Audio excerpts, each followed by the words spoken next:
turbūt daugam kyla klausimų, kas tai per daiktas Kalwood automatinė medinė rūkykla. Todėl šiandien parodysim, kaip praktikoje jinai veikia.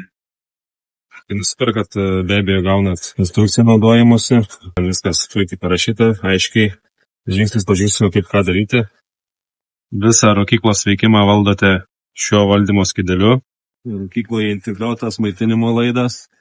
Paprasčiausiai įkišat į rozetę ir paleidžiat rūkyklą.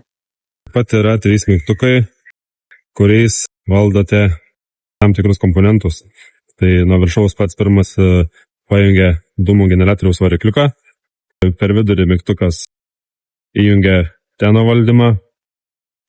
Reiškia, tenas įsijungia, kiek nustatysit temperatūros, tiek jisai ir sukels norimą tą temperatūros lygį. Paskui apatinis mygtukas reguliuoja ventiliatoriaus veikimą, jį galite ir nepriklausomai įjunginėti, jeigu norite produktą džiovinti, vytinti.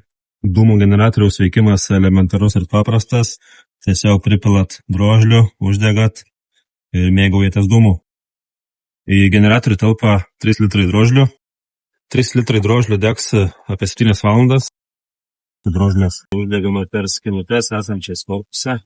Šiek tiek palaikome, kad įsidegtų drožlės. Valdiklis esantis viršuje. Jo ratuko pagalba reguliuojate dūmų srautą. Užkūrus generatorių svarbu padidinti vėjelio intensyvumą. Ir kai užsidega pakankamai, tada galime primažinti vėjelį. Atidarome kamino sklendę. Jau dabar dūmai eina po korpus.